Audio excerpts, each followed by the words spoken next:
Optional Podcast, episode 222, featuring Rhianna Pratchett and LivinPink, as well as Brooke. She is here with us. Jessie is not. So this is the Cox Optional Cod Pack? The Cox Optional. Oh, wow. That's, wow. Jessie Cox. Good way to start it off. I totally didn't go into innuendo or anything. No. Yo, Rihanna's picture that we're using looks elegant as hell. Mm-hmm. I know, right? I look like I'm off the Heroes box set. Yeah.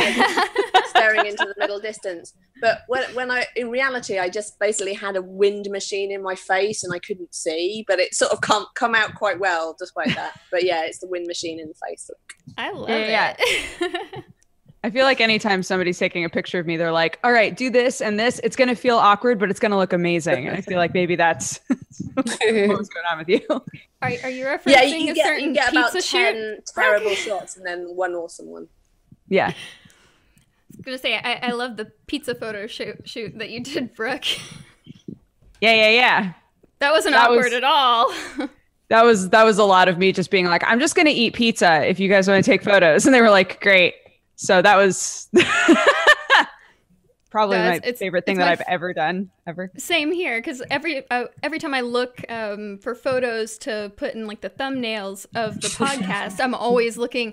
I go like Google just images, in underwear with pizza, and I'm like, okay, either I could choose the one of Brooke eating pizza, or I could just choose one where she has any number of different colored hair at the time and maybe just has a derpy look on her face. I think I'll go with that one. I like to give you options. And there are a lot of options. So for people who do not know, Rhianna Pratchett is a former games journalist and present games writer. Worked on several games that you may have played, including Tomb Raider, Overlord, Mirror's Edge, Heavenly Sword. So you may have bumped into her narrative at some point in time, but she is a lovely lady who's agreed to be on the show. Welcome, Rhianna. Thank you for having me. This is not my first podcast. I think I don't know when my first was with John along. I don't know what number that would have been. That was back in 2014. So this is, in fact, my second appearance on this podcast. Yes, it was quite a while ago, and I believe we were talking about gaming narrative back then as well. So yeah, it was 2014. I think it was recorded quite a while before it went out, because I think it went out in November 2014, but I think it was recorded maybe in April or May of that year. Yeah, so now we get to catch up with you on what you've been doing recently. The past 4 years. I mean, we have so many unanswered narrative questions on Tomb Raider. Like, why did it take Lara so many years to learn how to rappel? I just don't know. I can't even. No, I'm just kidding. And our other guest, Geneviève Laget, from the wonderful world of gaming. She has been a StarCraft 2 pro player. She's been a personality, an interviewer, and of course a games developer in her own right. She used to work with Ubisoft Montreal on Far Cry, I believe. Yes, and for a year on Rainbow Six. Yes, Rainbow Six Siege was like her baby for a while. Yes, for 4 years, but now it's flying on its own with all of my friends. Because I made a lot of friends on Rainbow. Aw. But it's cool. Great. I'm proud of them. They're doing great. And now most recently, she's over at Behavior Games working on a new game, Death Garden, which I believe goes out. It was in closed beta recently, and I believe it goes out in August. Is that right? Exactly. Yes. Our early access will begin in August. We haven't set the date yet, but it's quite soon. If we look at the dates, it's we're like, wow, it's happening. Yeah. Be live forever. So today I decided to get an all-female assemble cast to kind of discuss a few things that have been going on lately, I guess news-wise. Some of you may have heard of the recent issues over at ArenaNet, maker of Guild Wars, about certain people being let go for behavior on their social media. And so I guess we can kind of jump right in with this topic. It's kind of a deep topic, so you're going to have to bear with us here. But Jessica Price recently mentioned on Twitter, had some interactions talking basically about gaming narrative and how games are written, and she has done a really great job at writing things for Guild Wars. There have been tons of people singing her praises. She did a very in-depth AMA over on Reddit. However, due to an interaction with a fan who might have been slightly overzealous and pointing out his opinion on gaming narrative, Jessica was let go along with another ArenaNet developer. And so this kind of starts the question of, this podcast is now about ethics in gaming. No, I'm just kidding. We're not going there. No, it begs the question of what is and is not appropriate behavior in the game development world, in the game press world. What constitutes as behavior? Like, do they hire you as a person for your skill set, or do they hire you for your brand and your following? Opinions, anyone, feel free to jump in. I'm so interested to hear what Rhianna and Jen have to say, because they've actually like worked for games companies before. So I'm just like, I think it can vary from studio to studio. I think it's slightly different with me because I work freelance, so I'm not beholden to a particular studio. And I think it also depends on how public facing your role is, whether you're kind of out there in the press giving interviews, or if you're in a situation where you feel like you have to say my opinions are my own. Yeah, or you're kind of dealing with the community kind of as part of your job, whether it's a community manager or press. I mean, I know certainly through the Tomb Raider times, particularly with the first game, I know Crystal Dynamics sort of kept an eye on my my Twitter feed, and I think occasionally they cautioned me very, very gently from kind of getting into arguments with people on Twitter to do with kind of Tomb Raider, and not just arguments. They didn't caution me against having arguments in general, but certainly there was a lot of debate when during the kind of early days of Tomb Raider footage and various controversies and things like that. There was a lot of misrepresentation, a lot of blog posts written, and I think they didn't kind of want me to get into kind of too many online debates. And I just I'm very polite naturally, and I sometimes I wish I wasn't, and I don't know whether it's just because I'm very British, or I'm just very conditioned to be polite, or it's just how I am. So I do try, and I'm always quite polite, or if I don't want to be polite, I'll just mute someone. And I'm not polite on the inside, but I do know that people watch my Twitter feed, and my tweets sometimes get turned into news stories. So I'm definitely aware of what I'm saying and whom quite a lot, because I've had news stories come out of things I've tweeted. So I am somewhat aware of it. Right. So yeah, that's been my experience. Yeah, I felt like I don't think I'm alone in saying that when I read the conversation, it did feel like she overreacted toward him. And I know that she's responded saying like he was kind of the straw that broke the camel's back. There we go. He was the camel. That he was the camel. He was a camel, whatever that means. And I guess like looking at it, I was going, wow, that was like an extreme reaction to what looked to me like a fairly normal, like jumping off point for discussion. But do I think that she should have been fired over it? It feels to me like ArenaNet just like didn't want the drama. Right? Like the way that they reacted to the situation was that they saw potential drama focused on their company, and they were like, we don't want that. And like, this was how they chose to deal with it. And it sets a really confusing precedence, I think. I mean, they created more drama, if anything else. For sure. They seem to go about it in the most drama creating way. I mean, I didn't. I mean, her first tweet in response did not, like, it didn't seem like a big overreaction to me. It sort of seemed like a bit weary. Like it was just like, oh, thanks for explaining to me what we do internally, my dude, and a kind of little eye face. And I thought, oh yeah, and, you know, it's just this kind of a weariness at right. But it's true, there was no article until like she got fired, right?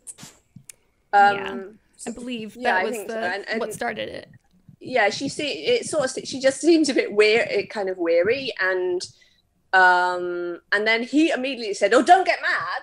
And I think that kind of, I think, if a woman shows anything other than 100% politeness, sometimes you get that, "Oh, don't get mad, don't freak out." And I'm thinking, but she wasn't.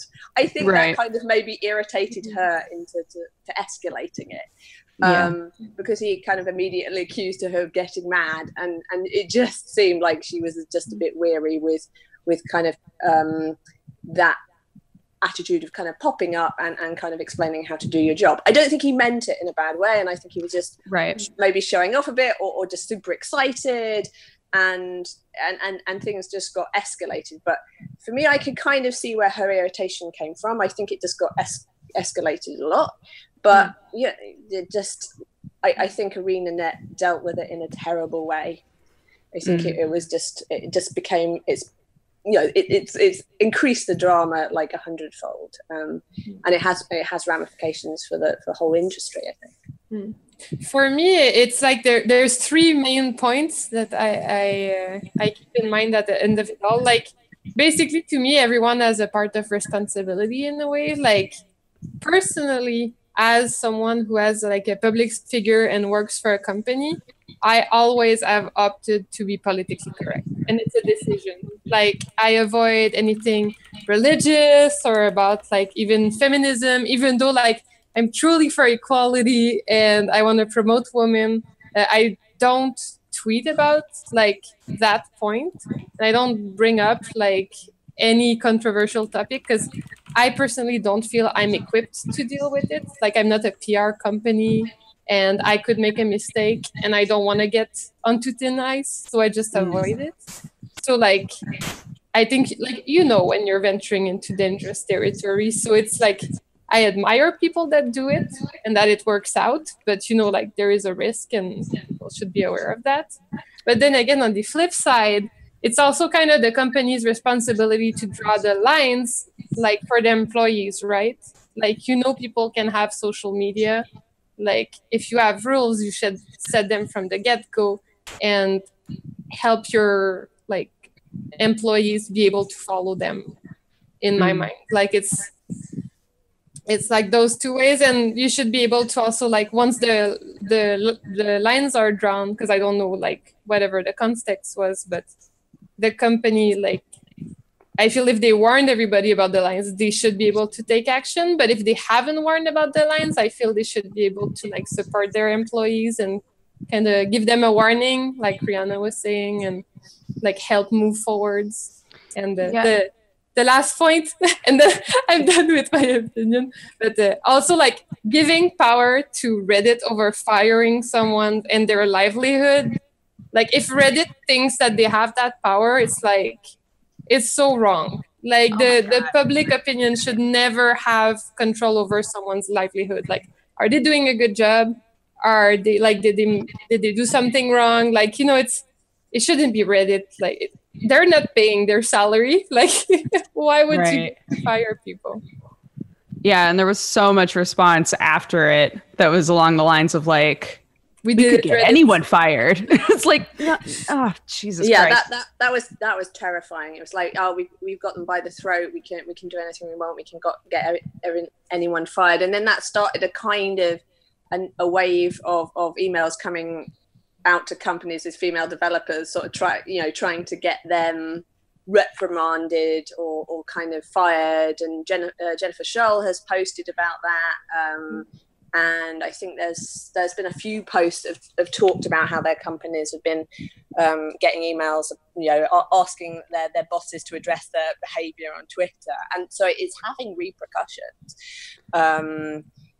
I mean, I'm taking this particular incident in isolation from anything Jessica has tweeted before, because I believe that you don't have to kind of support everything that anyone has tweeted in the past to think that they have been treated unfairly.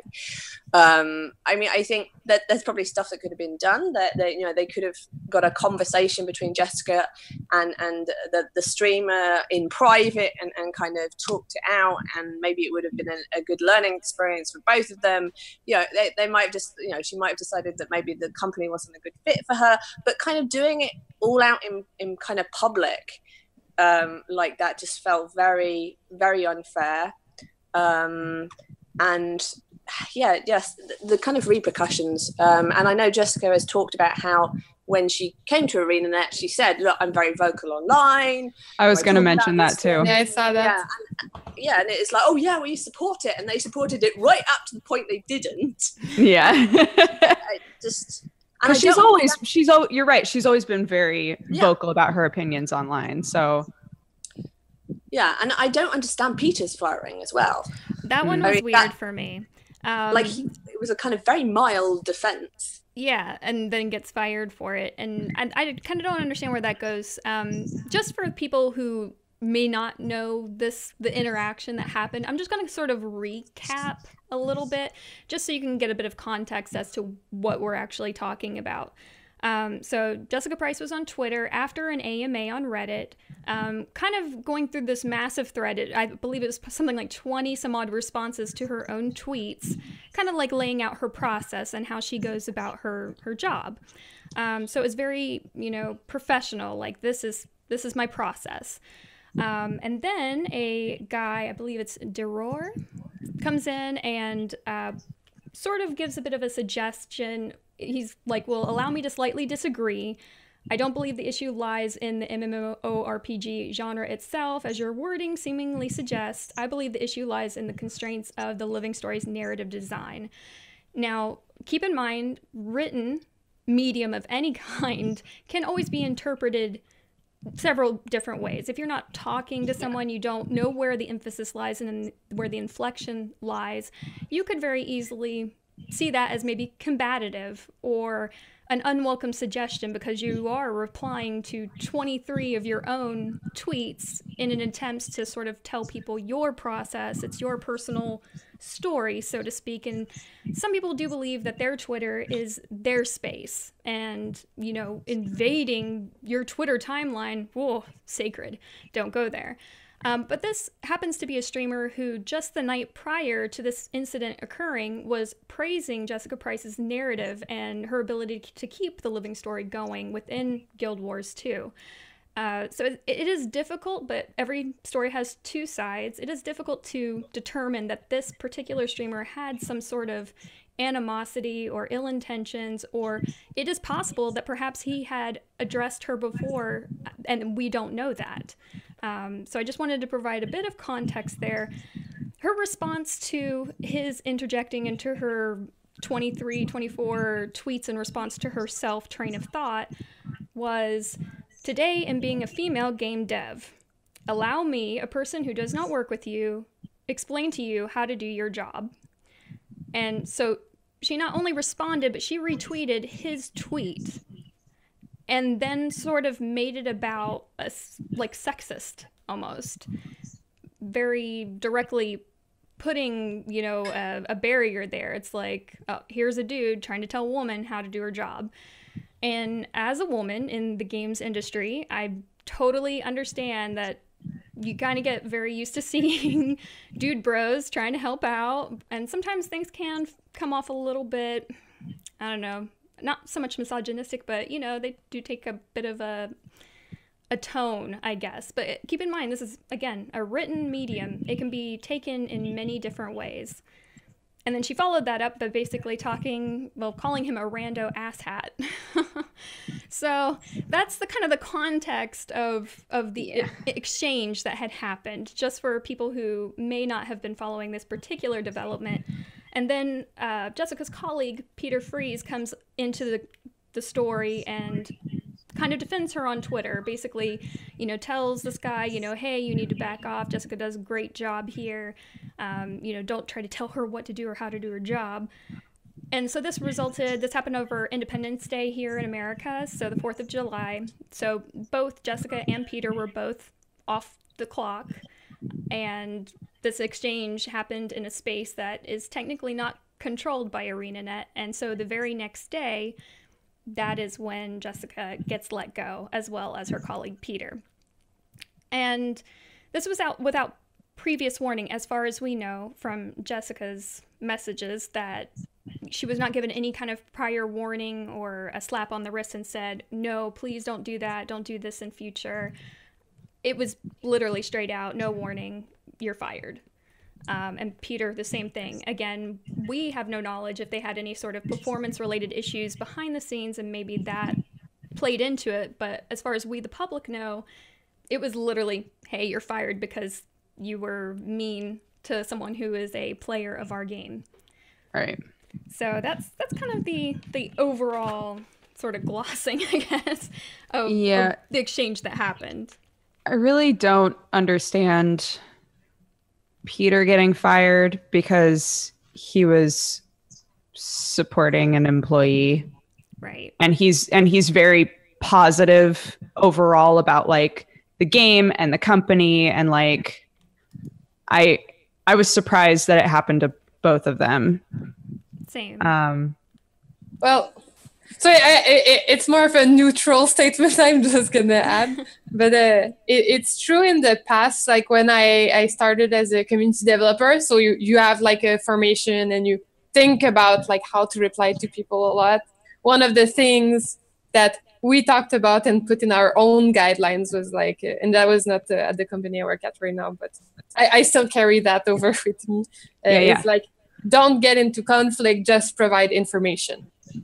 Like, never get it, just add information if you can, like help clarify a situation that is misunderstood, but don't like never fuel the fire. Like, don't... But should that apply to literally everyone that works at a company? I don't know.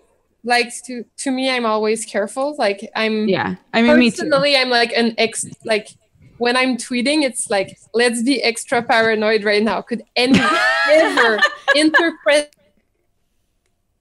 it ever and hate me for it? And if the answer is yes, I'm like, I'll just share that thought with someone I know in person, because I'm not comfortable with, like, I just don't want the fire. I don't know what to say.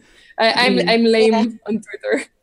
It's a balancing act, right? It's between kind of like your kind of public persona and how you deal with the public, and who you are as a person, and your feelings about being a human in the world, and you at the same time you kind of want to be polite, but you don't want to lose who you are and your voice, and because that's what a lot of Twitter followers follow you for, and it's just it was a very strange situation. I was very surprised that she didn't just get a kind of a reprimand, or they use it as a kind of a teachable moment for everyone, really. Sure. And I think if there'd been problems with their behavior in the past, then that ArenaNet would probably have put that on their statement, because that might have be seen as backing up what they were doing. But they made it very much about those particular tweets, and it's definitely not the way I would have dealt with the situation, but that's just me, and it just seemed, I think that the public nature and the kind of ramifications we've been seeing, and I think I can't remember who it was tweeted about how their company had received an email, and instead of actually having a name in it, it had percentage female name.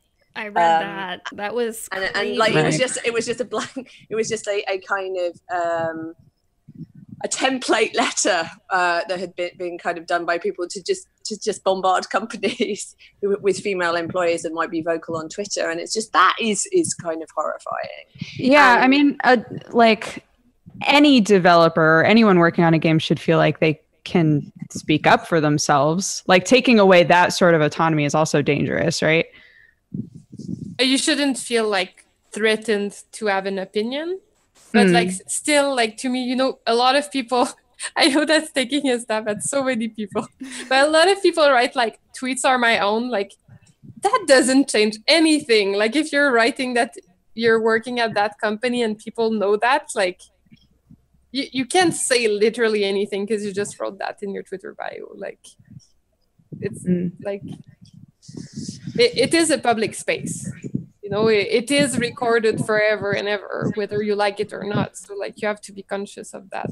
But I do not think that like firing people is Reddit shouldn't get power to fire people for sure. Yeah. But like you can't dismiss what you're doing in a public space.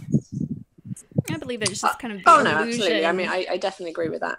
I think it's mostly the illusion that Reddit was responsible for getting someone fired. I'm pretty sure that other people probably took it upon themselves to comment, when certain things are out of line, possibly with a colleague if they're gunning for the same promotion, other things. There are other ways to escalate that kind of situation. The thing that kind of got to me is I started seeing an article circulating around from the IGDA on game devs or on social media. It's a post by Jen McLean, and it kind of outlines sort of, what policies are you as a game developer or a publisher, what responsibilities are you actually trying to exert on your employees?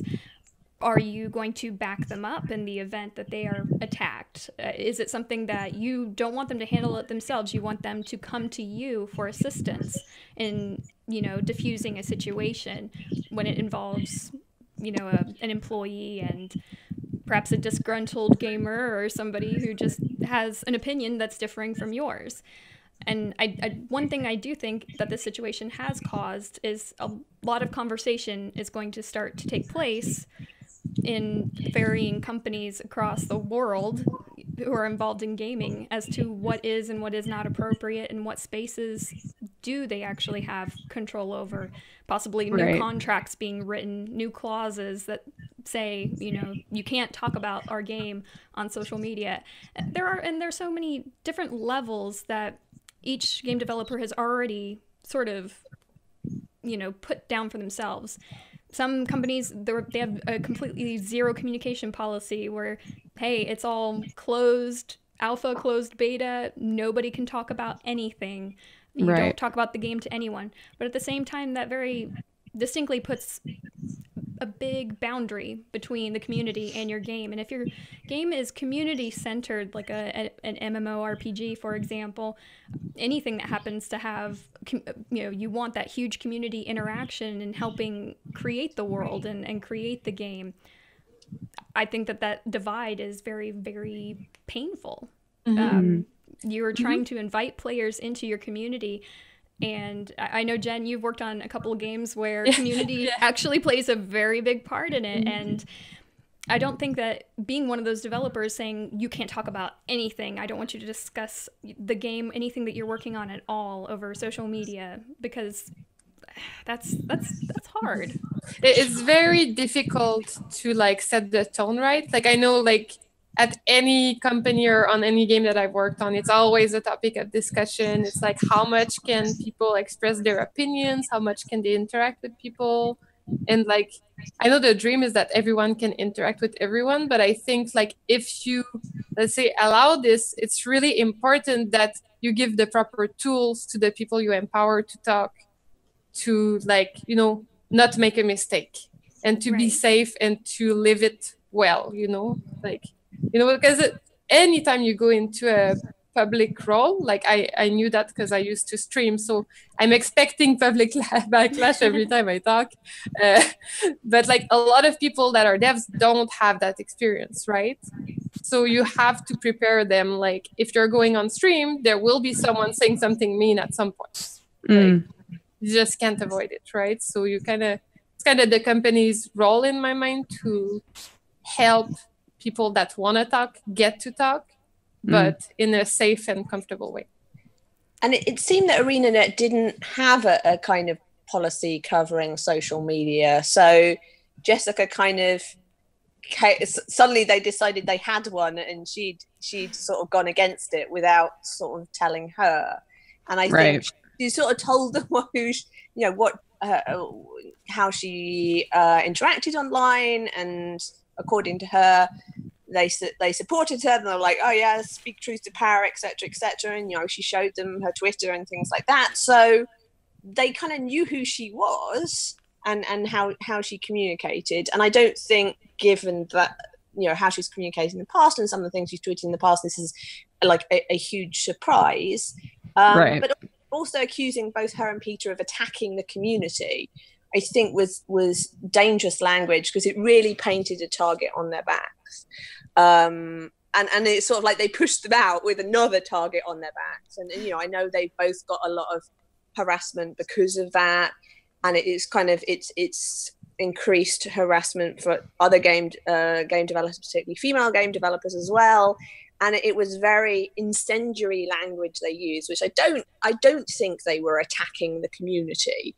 I don't think that was the right way of describing it. I think it was, as you were saying, a kind of I think both sides misinterpreted the intentions of the other side. And I think, it should have been, they should have just taken Jessica aside and talked to her about it, and maybe, as I say, she could have had a conversation with the streamer. And it just like it was the way it was handled more than anything else that I have a problem with. Right. Yeah, that's why I keep trying to figure out, like, what was it about this specific situation that made them go, okay, never mind. Because like if you have seen, again, no shade, if you have seen her tweets in the past, like, this seemed like Jessica, right? So what was it about this specific situation that made them go, we need to fire them? And I'm wondering, again, if it did just have to do with how big of an issue it was on Reddit in like a day. But I just don't know. I hope it's, at least like on the positive side, I hope that it makes like a lot of developers and people that work in gaming companies like discuss this topic, because like communicating it and establishing the rules and getting some help when you're unsure, I feel it's really important. And protecting developers in a public space as well. It kind of needs to work for developers as well as the kind of fan community as well. I mean, that your employees have to be a huge priority for you, and keep making sure they know how to conduct themselves online, if that is something that you deem should be part of your remit, and making sure they keep safe online and what to do if they get harassment. And also dealing with harassment or negative comments or like sadness post reading comments. I mean, I think that's important, and I guess that's maybe a positive that's come out of it, is companies are starting to think about it more and how to deal with those things, and hopefully there'll be kind of more clarity in the future, so this doesn't happen again. But there's a lot to unpack in this situation. I was just really shocked about how quickly this became a sexist issue. Like, it was just like, 1 minute we're just talking about, how things are working, socially, this is what's okay on social media, this is what's not okay. And then all of a sudden, boom, sexist developer explosion happens, and other females are coming forward and explaining what's going on with them. And I don't know, it's true. Like, to me, the core of this topic is, as a public figure representing a company, how much, like, where's the line? Like, where should you just go, like, hey, is this okay or not? But it's true, there's like a subtopic that's like somehow sexism, which is theoretically unrelated. Well, it became related because she's the one who brought it up. That was the whole thing. Like, she kind of started that one. The discourse was shut down because, and I like just overall typically have a problem with that. But I think the reason that it's like that conversation has continued to happen is because a lot of the people who are now being targeted for like, maybe we can get this person fired is so many female developers. Like, it's not even necessarily related to, you know, the like, don't mansplain to me sort of, you know, shit that was going on in the conversation. It's where we're at now, I think. So. Yeah, it definitely felt there was a kind of a new wave of certain toxic elements starting to target female developers again because they felt that they hadn't been polite enough online. Right. And that, I think that's, you know, and obviously that's not the majority, but I think people were thinking, okay, maybe things are calming down a bit after Gamergate, and it's another wave of stuff, and I mean, it's very. It is interesting how what happens to one female developer in the industry can actually reverberate out onto everyone else as well. And you know, I started off in the games industry when, you know, there was a bit of an internet, and I think PC Zone had forums, and maybe kind of people could email us. I'm not even sure that I think they. I like the term. There was a bit of an internet. There's a bit, just a smidge. There was I think PC Zone had a forum. That's how we interacted with readers, and we had our. It seems ludicrous these days, but we had our phone numbers in the magazine, and I remember kind of I would get occasional dirty phone calls like that. That was the sort of extent of it, and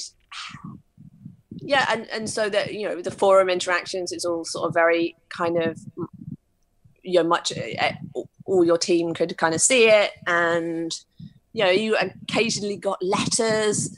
But yeah, that the kind of way that fans can reach you these days, and the kind of the different ways that they can interact, and everything that comes with it. And you know, I worked very hard to not talk about my gender and just be kind of known for my work. So for a long time in the industry, I wouldn't talk about gender-related issues. I just wanted to kind of talk about the work. And then I think something changed with Tomb Raider. So I sort of realized that maybe my gender in the workplace didn't matter to me, but it mattered to other people, and it mattered to young women coming up in the games industry. And my friends joked that I came out as a woman when Tomb Raider was released, because I started to talk about it more, because I realized it was important to people. But I was sort of kept it first and foremost about the work I was doing.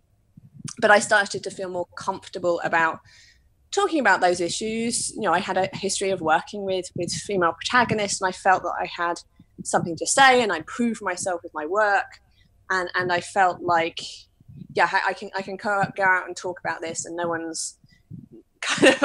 could doubt me too much. But I mean, I had a long history before I felt that it was okay to talk about being a woman in games. And so I've talked about it a little bit more. I prefer talking about the work, but certainly when Gamergate came along, it suddenly became all about gender again, and like every interview I had was about being a woman in games. It was like, I've never been anything else. It's just like I don't really know how I can't speak for all women. I can tell you what it's like to be a Rhianna in games. But like maybe a Rhianna Pratchett in games. That's about all I have an authority on. But I can't. But it's I can't speak for all women. I can just speak from my own experiences, and women's experiences in games are incredibly diverse. But we often get lumped into, you know, as if women are like the Borg, like we are one and we have one opinion. But it's true. Every time you prepare to talk about your game, if you're a woman, you have to prepare those answers about how did you feel being a woman in the games industry question, and it's like, All right, I'll think about that. But to be honest, like I'm usually there to talk about the game, not to talk about me. So it's a weird question to have to prepare for. But I remember a time when I wasn't asked about being a woman, and that there was a sea change. So I had just before Tomb Raider, I think I wasn't particularly asked about being a woman in games that much anymore. Like I think people had worked out I was a woman in games, and I had been a woman in games for a long time, and so they talk about narrative. And I talk about narrative because it was still a kind of an evolving area. Or I talk about comedy in games, or kind of working with actors, or all the different topics that kind of I'd built my career on, and I wasn't really asked about it. And then suddenly, kind of post 2014, suddenly it's become an issue again, and it was quite frustrating. And I think a lot of female developers have been dealing with that because it's now become about the gender and less about the work, and we're trying to kind of pull it back to being about the work. Rhianna, because I find the work much more interesting than my gender. Oh, yes. I mean, you wrote the book on it. Literally. I don't know if your book ever went into, the whole aspect of being a female and dealing with writing narrative, but you have actually written a book on techniques and writing for video games. Oh, not a whole book, to be fair. Just a chapter of one. So that was done by the IGDA's Writer SIG.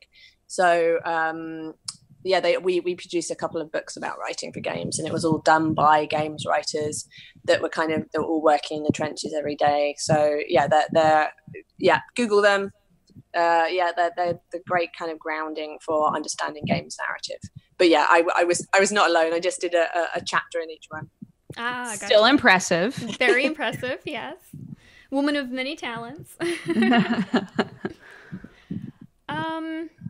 did want to briefly sort of discuss kind of a little bit of a segue, I guess, from it does pair into what we've just been talking about what is and isn't appropriate in social media, and what barriers there should be or could be or have the potential to be between your working relationship as well as your private relationships. Like, do you need separate Twitters, for example?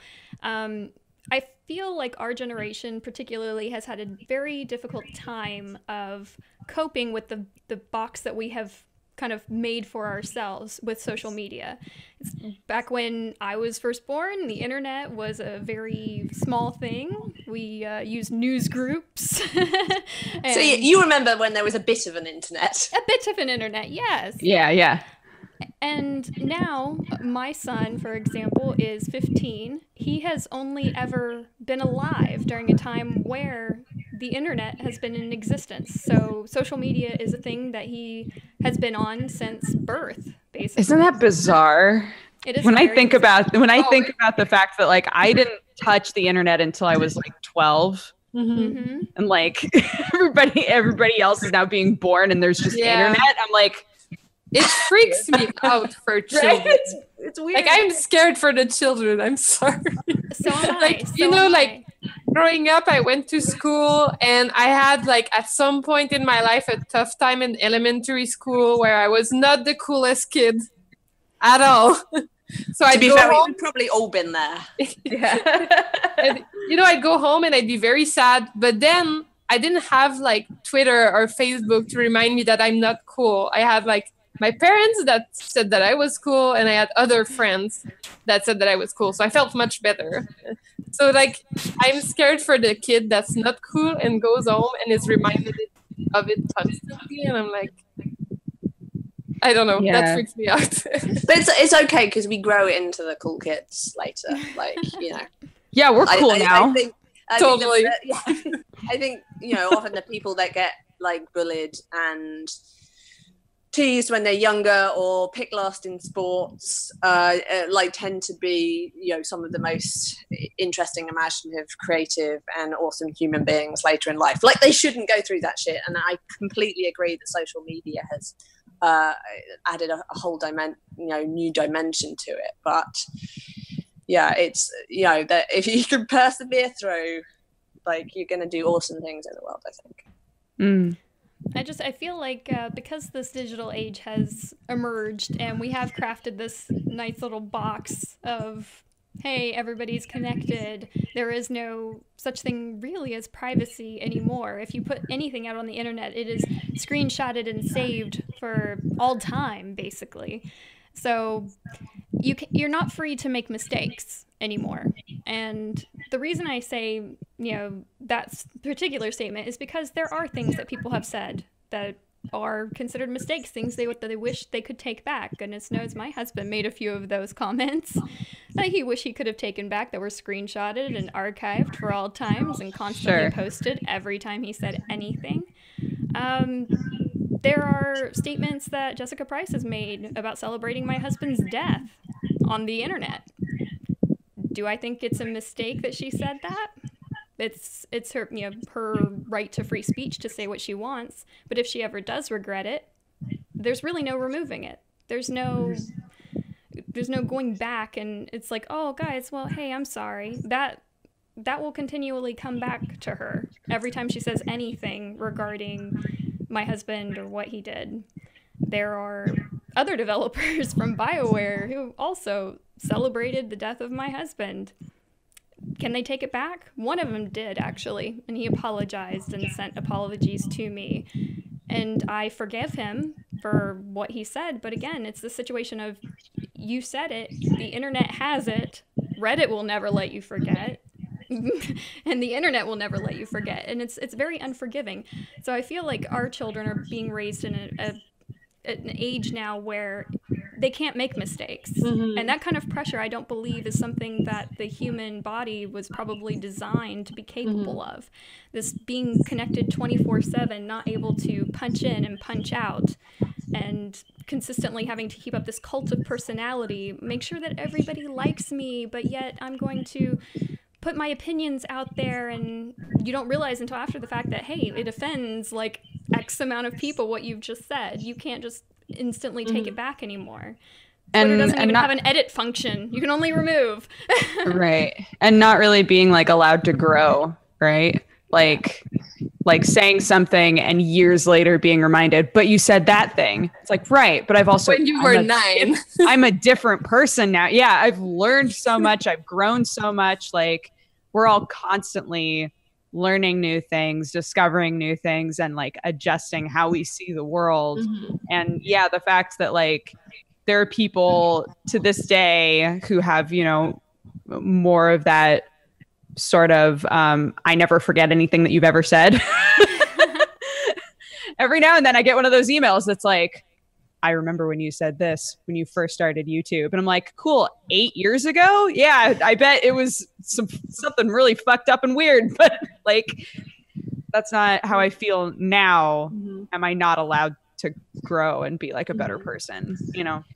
But I think more and more as we interact with people as kind of lines on a screen, it seems we forget that they're humans, and they kind of make mistakes, and as you say, they grow, and you know, they feel pain, and they lose people, and they lose jobs, and you know that they're not perfect, and you know, it feels like we're kind of losing that even more, that kind of realization that there is a human behind all those lines. And I one of the Audible recommendations I wanted to make was Shrill by Lindy West, who is, you know, I very much miss from Twitter, and she talks about an interaction with a troll that she had that trolled her after her father's death.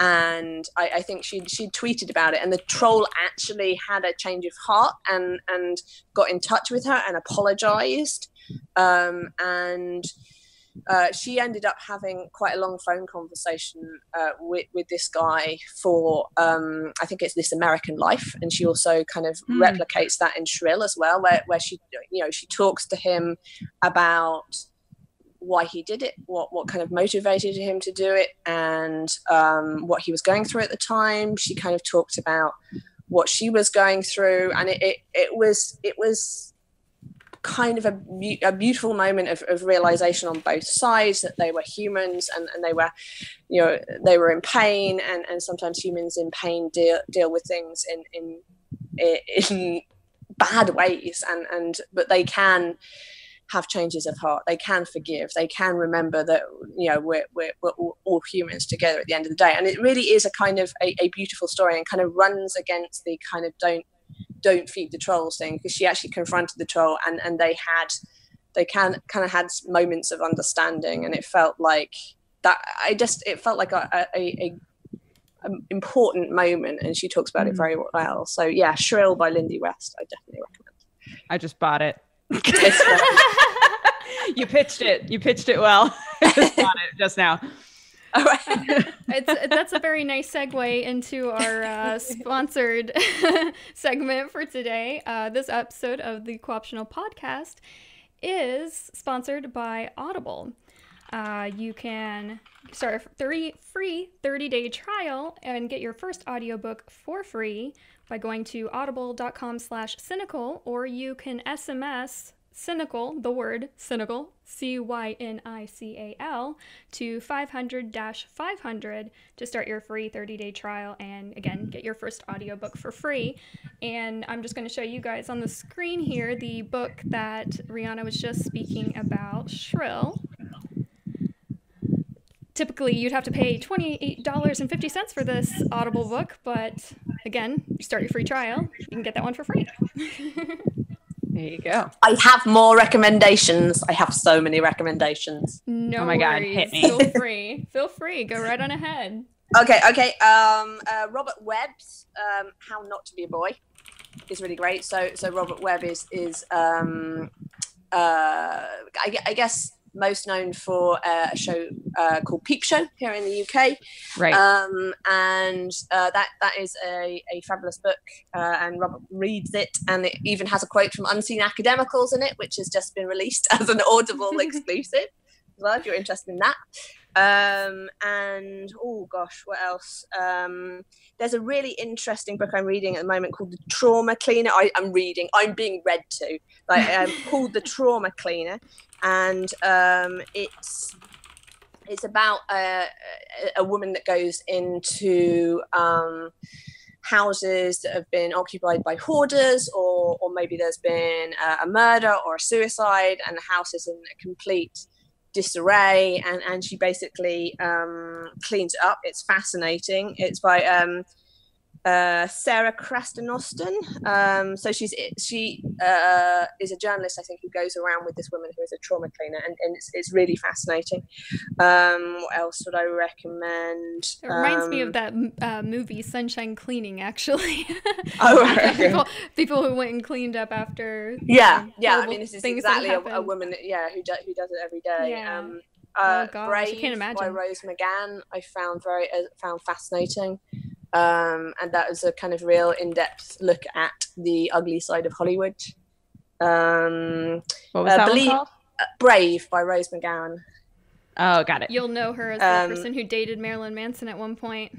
Yeah, she was also one of the sisters Brian. on Charmed. This is true. Although I liked her most in Jawbreaker, I think. It was such a weird movie for the time. And something a little bit lighter would be Believe Me by Eddie Izzard, which is, I think a full title is A Memoir of Love, Death and Jazz Chickens.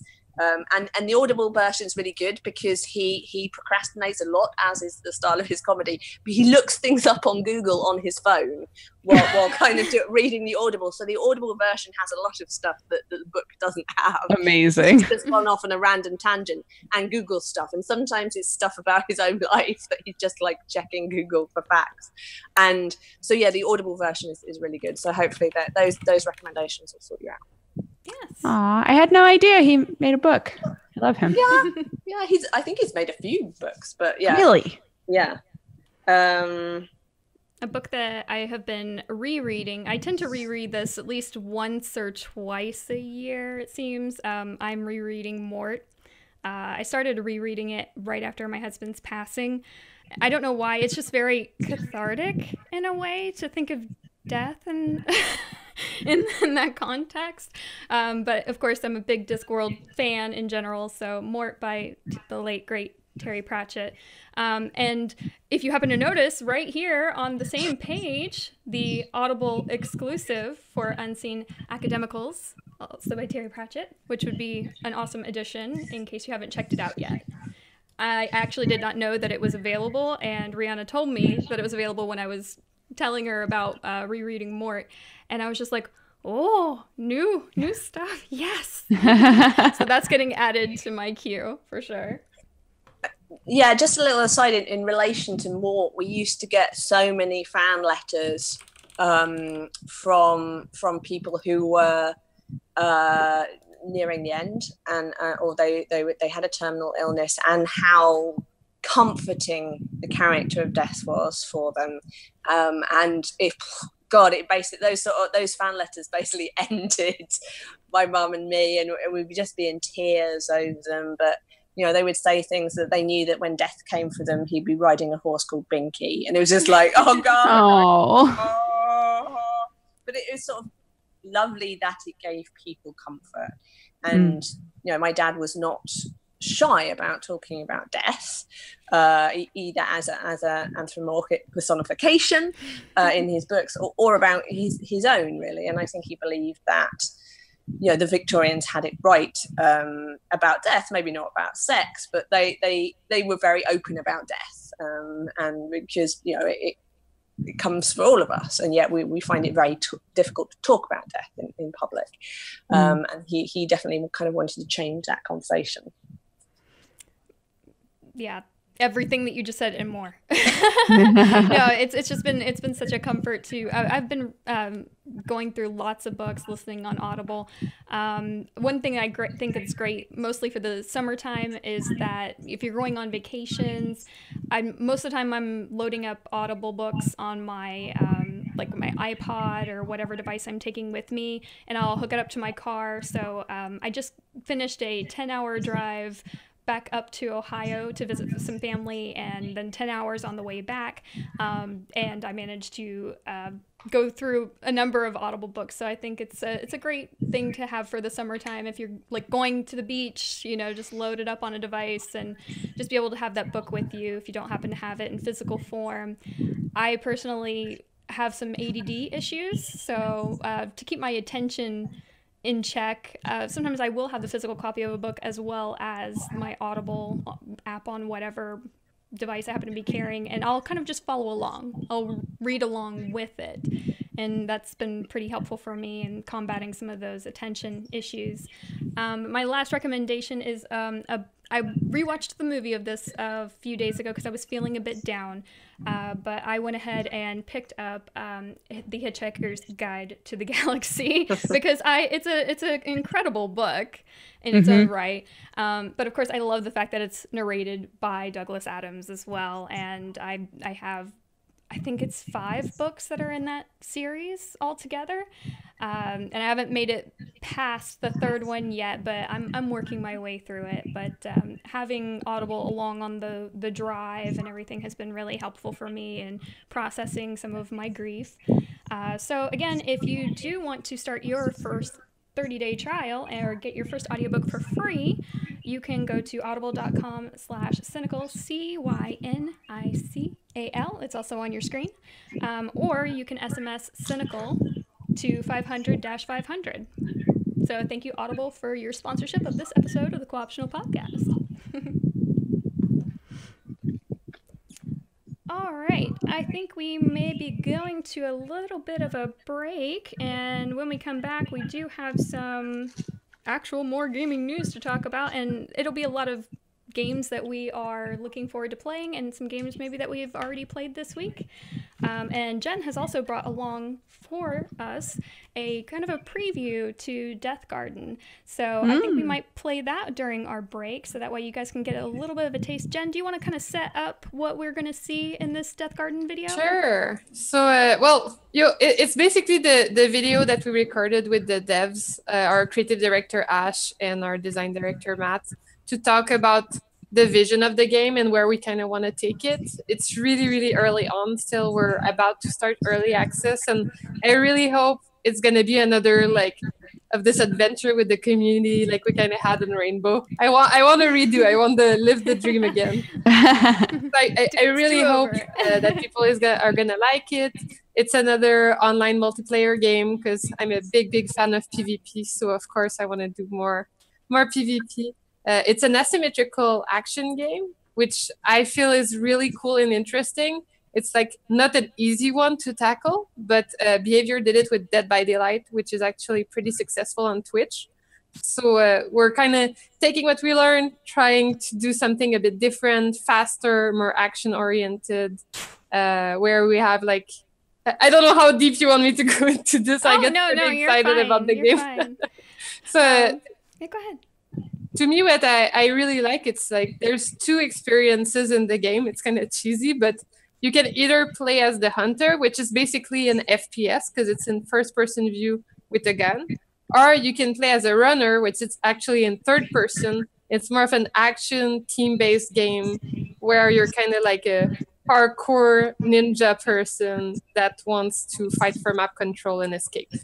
So it's really two experiences, and we just finished compiling the closed beta survey feedback, and we really see it's two different types of people playing them. Some people try both, but it's kind of cool to see how like shooter players definitely go to play hunter alone, and there's more like action game people that are trying hunter more, runner more. But some people try both. I play both, but I'm a really bad aimer, so so I'm not very good at hunter. I need some practice. But yeah, I hope people get to try it. We're gonna have some keys to giveaways actually later to be part of our soft launch. And yeah, I hope people like it, and we're really in it for the long haul with the community. So any feedback is always appreciated, and we do extra long surveys for a reason. All right, thanks so much, Jen. And here is a look at Death Garden. We will be back in a few minutes to talk about some games.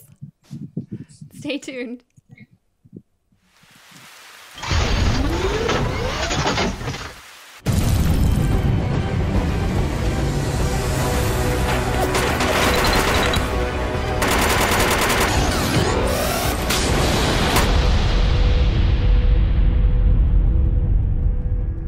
Death Garden is a competitive asymmetrical action game where one overpowered hunter has to hunt 5 fast and agile but underpowered runners. So the hunter has a lot of power.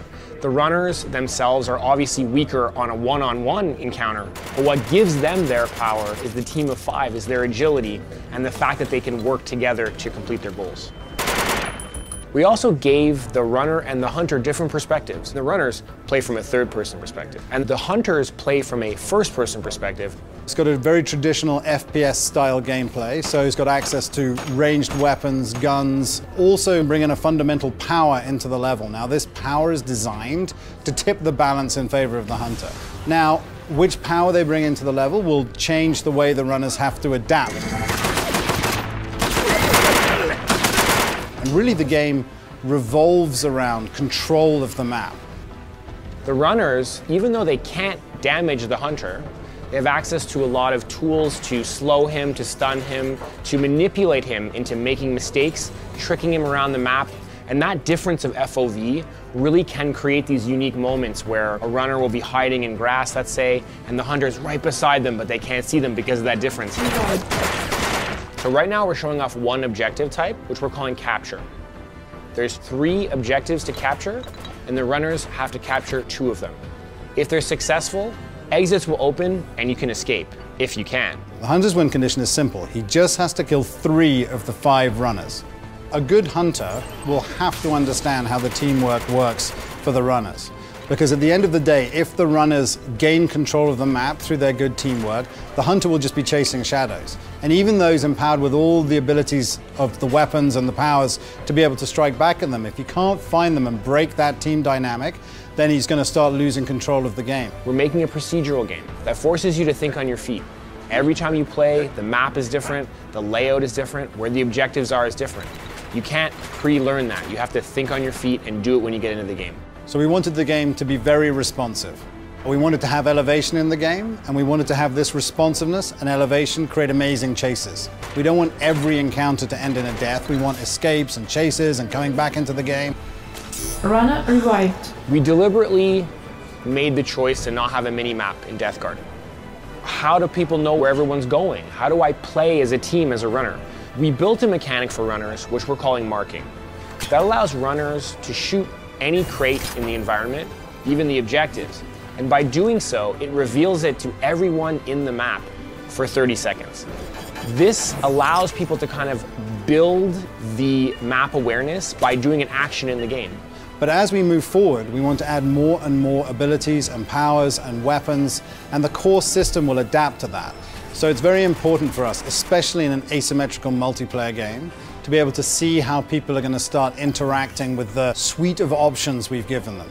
Our objective is competition before anything. So we're really no pay to win and no grind to win. So if we were ever to release new skills, everyone would have access to them. What we love about the game is that it's a classic video game adage that it's easy to play and hard to master.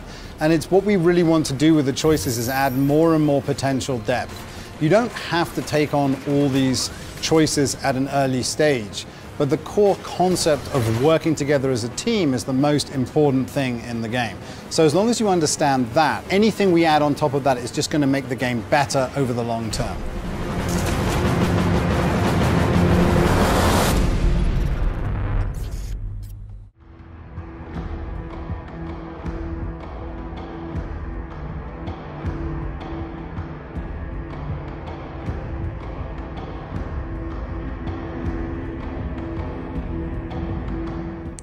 Welcome back to the Co-optional Podcast.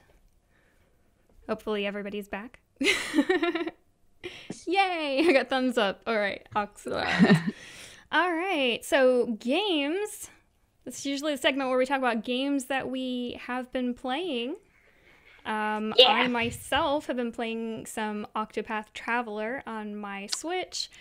I'm not very far into Octopath, I have to admit. With 8 different characters to choose from, I decided to choose the, I guess, kind of like cleric. It seems weird to choose like a healer for your first play. But that means you're probably going to get an experience most people do not get. Yeah, so. Dying a lot. I was a bit confused initially. I'm just like, oh, so they have like all these very special skills, very specific things. It's like, oh, my trait is I can get people to follow me. What? So, yeah, Octopath Traveler on the Switch is, I think it's only been out for, what, 2-3 days? So I'm not very far into it at all. Probably only have about 30 or 45 minutes into the game. So I don't really have a whole lot of critique to provide for you, except that the game looks gorgeous. But then again, some games that are just on the Switch that are crazy gorgeous. I actually repurchased Kingdom New Lands. This will be like the 3rd platform I think I've purchased on. I have it on iPad. I have it on Sam PC. buys it on every single thing we own that he can play it on. Help it! I don't know why I love this game so much. It's just... I can't explain. It's just pretty. The water is so pretty in that game. It's like Raw Fury, make that water in all your games. Do it. Another game I've been playing on my Switch is Hollow Knight. The new Hollow Knight. Sorry. Have you played it before? I had not played it before. Oh my god, I'm so excited. I'm glad you're excited for a game. It's like one of my favorite games ever, so. Yeah, I mean, I figured since John bought me like the Hollow Knight hoodie and stuff, and I wear it all the time, and I'm just like, I haven't actually played this game, but I'm repping it. I'm wearing the hoodie. I was talking with a friend the other day about how that's totally a thing, like feeling this weird imposter syndrome when you really love a shirt or a hoodie that has like a logo or something on it, and you're like, but I don't use this thing, or I've never read this thing, or I've never played that game. You're like, yes. I need to fix this so that I could feel okay about wearing this. It happens. for as far Hollow Knight's great. I think most of you probably already know that. But I did want to mention that Gods and Glory is releasing August 23rd. So I really have to hurry up and finish Hollow Knight at some point, just to be able to go in and play a new one. Hollow Knight is crazy because I played so much of that game, got like an ending for it, and then the DLC came out, and I was like, all right, I gotta find where this DLC is, and did all sorts of new stuff that I had never seen before, but everything that I found in there was stuff that already existed in the base game, and I never found the DLC. To this day, I have still not found where the DLC happens in that game. So it's big. It's like there's a lot to do in it. Yeah, it's very pretty as well. I don't know what it is about me beautiful. and pretty games. I'm just like, oh, graphics, pixels, they're so pretty. I'm trying to think of what else. Stardew Valley, another thing that I've got for Switch. I played it for ages on PC. Haven't gotten into the multiplayer version of it yet. I was going to ask if any of you guys have tried the multiplayer on that. I'd love to try it. Just like, come farm with me. Let's farm all the things. But other than that, I don't think that I have been playing. I mean, that's actually quite a lot for me in a week. Still playing more of Vampire, which same issues that I was having last week. Still making choices, still trying to weigh the balance as to whether or not I should kill people and be strong like a bull, or be the nice guy that I'm totally known to be. So yeah, that's what I've been playing this week. How about you, Brooke? What have you been playing? I haven't started in on Octopath yet, just because it seems like such a commitment. It's supposed to be such a big game that I'm like, it's a lot to do.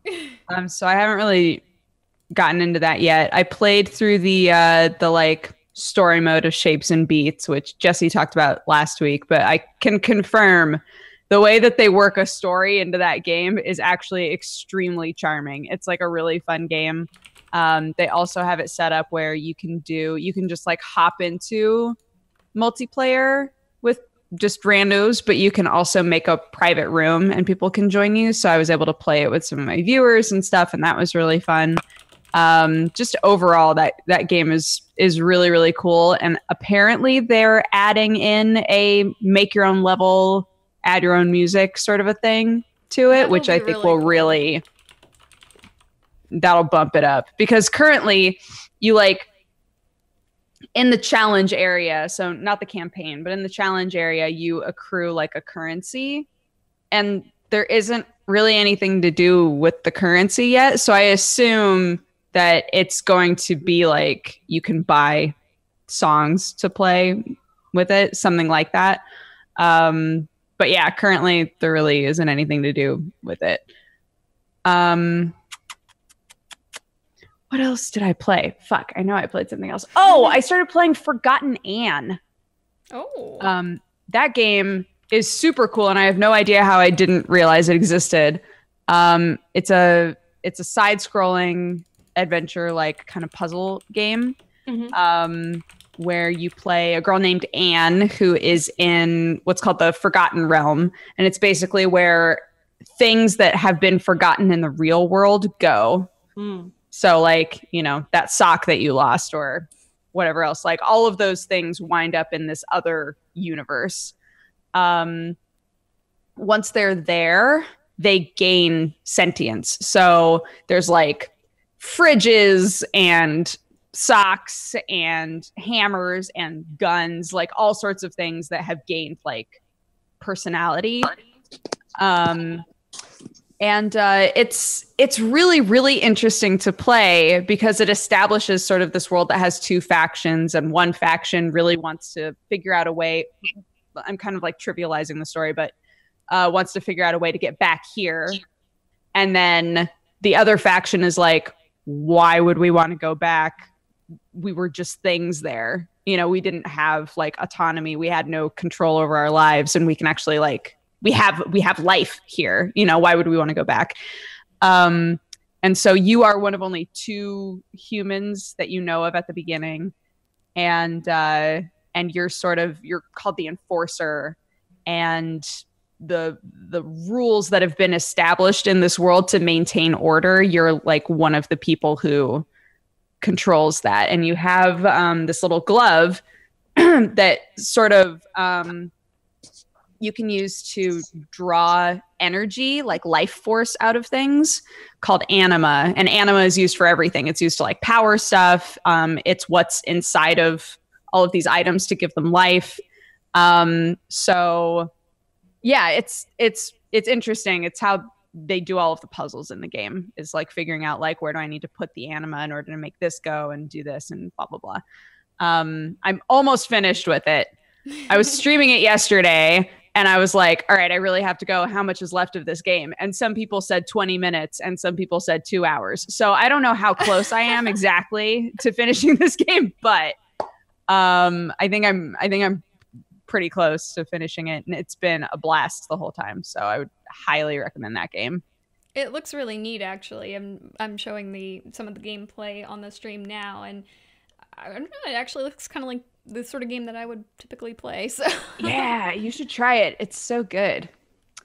And I think I talked about Wizard of Legend last week, but I've been playing more of that as well. So yeah, that's mostly been it. I think I played some Towerfall for the first time in a long time. We had a couple of people over and Sam was like, we could play Towerfall, and I got so excited because nobody ever wants to play Towerfall with me anymore. So that was a blast. If anybody hasn't played Towerfall, just go play it. It's so great. And I think that's it for me. Okay. Jen, anything that you've been playing recently? Well, the usual, because I'm like a one game type of person who kind of tries other games, but I'm just like, for at least 2 years sections of my life, it's like StarCraft, and it was Hearthstone, and then now it's Dota 2 for like, I'm 1,800 hours in and still loving it. What? Yeah, I know. And I had like 3,000 hours of StarCraft. It's ridiculous. I don't know how many days that is, but it's probably a lot. But, girl. Yeah. Love Dota 2. And they just released like their latest battle pass, which is like going into the international, and they have such great, like, they're a model for me as a game developer. Like, if I can do a little bit of what Dota does, I'm like, oh my god. But yeah, big fan of Dota. And on my phone, I always have a phone game. That's my main as well, which is Clash Royale for the past year and a half. Slowly grinding my way up there. I am soon into that game is such a grind. Legend Arena thing. Very happy about it. Never spent money on that one. Spent a lot on Dota, though. But besides my mains, my latest favorite thing has been For the King. It's an indie game that can be played with 3 people co-op. And it's like a turn-based RPG style adventure. And I've had a ton of fun playing it with friends. It's like really cute graphics. The flow of the UI is a little bit like weird, but once you get used to it, it works super well. And I love how like it's not an easy game, so you really have to cooperate and be like, oh, okay, you take the hat and I'm gonna use the bow, and if we combo like that, you're not gonna die. So I really had a blast playing that game, and I highly recommend it. If you have 2 friends to play it along with, it's really fun. And it's like you have a couple lives for the party as a whole, and if you lose them all, then you're out for the adventure. But it's kind of a game you play over many times, and as you play, you collect a thing called like lore, something like lore books, and then you can unlock things from the store that unlocks like more gameplay for your next adventure, like a new character or a new random encounter. So it's kind of like helping you get to the end as you're like grinding and learning how to play it. I had a lot of fun playing it, so I recommend it. Besides that, Gloomhaven, which is a board game, so that's not a video game. You can still talk about it. It's really nice. Gaming of all kind. It's like being able to play Dungeons and Dragons as a board game without having a dungeon master. So everyone gets to be a player, and it's played over multiple sessions with the same people, and you kind of have like XP for a character, and you unlock loot and stuff, and really fun if you have a lot of friends that you can commit to regularly. If not, I'm not sure how great it is. We've settled for a party of 4 because we figured we can't be too many. And besides that, I'm really looking forward to Overcooked 2. Ah, yeah, that's coming out on the Switch as well. And I don't know, I've been loving my Switch lately more and more, just for the portability factor. I didn't think I'd actually like the Switch enough, but it seems like there's just so many games coming out on it now that I've been browbeaten into actually using it. Overcooked is so freaking fun. Like couch co-op, playing next to your friend. It's so old school, so accessible. I've played like with so many people that have never played video games, and it's like, just chop the tomato. It's gonna be okay. Right. And like you have to communicate, and I don't know, it's just really cool. And when you realize what you're screaming at people, it's really funny. It's like, get the dishes. And yeah, it's a really cool game that I recommend. And I think it's cause for marital strife. I think it's cause for marital strife for some people. And of course, I'm looking forward to our own game, That Garden, because I can't wait to have a community to play with and stop playing with the same devs over and over again. It's true. It's fun to take. People. It's cool to play with real people. I'm excited about playing with real people. Yeah. In a while. I'll probably be even worse though, because the community is usually like really freaking good. But yeah, that's pretty much it for me. Awesome. Rhianna, are you much of a gamer, or do you just write them? No. I mean, I started out as a games journalist, so I've been a gamer since I was about 6 years old. So it has, I guess, tailed off a bit in the last few years because a lot of my work at the moment isn't actually in games. It's in sort of film and TV projects. So I do a lot of work developing film and TV, quite often with female protagonists as well, as you would expect from me. But I do still game, but I often go back to games that I have loved in the past. Like I'm really bad for taking up new games, and I think, I'd rather use my time to play something that I know I love. I do that too. I totally do that. So no judgment here. I am all for that. So I call them my cozy blanket games. So I'm replaying, and I like to chain games as well. So I like to play Bioshock 2, and Minerva's Den. Sort of one after the other, but I'm trying to do it on survivor mode at the moment, so it's slower going. I also love on playing on my iPad Don't Starve and Don't Starve Shipwrecked. I found that those were very good preparation for being single, so I just have to treat my life as if it is a Don't Starve game, and that will sort of get me through. Like there was one point in Don't Starve where I realized I was both making meatballs in the game and meatballs in real life as well, and so it's just bleeding through. But I love Don't Starve Shipwrecked, and that's one of my cozy blanket games, and I love kind of experimenting with the different characters, and I love the art style of it, and I still go back and play it in a way that I've never done with other games really. I mean, I used to play a lot of Age of Mythology online. I still do that a little bit, but I can get a bit obsessed with it. Like where I used to play Age of Mythology when it was just on CD, and there was only one version of the game which kind of worked properly on the Ensemble Studios servers when it was back with Ensemble Studios, and it was like the treasure chest version of Age of Mythology. And I would get the CD and I'd play it, and I'd get obsessed with playing it online, and then I would like go, I must break the CD to free myself, and I would literally physically break the CD just before like Steam or streaming or anything like that. And then like months would go by, and it would be like, I can cope with it. I can cope with it this time. And I'd have to like go onto eBay to find the special version of the game that had the CD that would work online. And then I'd get too obsessed, and then I'd have to break the CD again. So like my my kind of carpet in my study was kind of embedded with small bits of CD from broken Age of Mythology discs. I did that about 4 times, I think, over the years. But now it's dangerous because it's on Steam, and like I have to. There's unless I break my entire laptop, there's not as much I can do to free myself from it. But I'm starting to be able to moderate it better. Although I do love it. I'm a big RTS fan. And yeah, but I just particularly love that one. So yeah, and I tweeted not long ago about SGB, Secret Gamer Behavior. So the games that you kind of play in the background but don't really talk about. Yes. So I for example, I like and I've only got into them recently, but they're really good for mind focusing hidden object games, which I never thought I would get into. Dude, yeah. Sometimes I love a good hidden object game.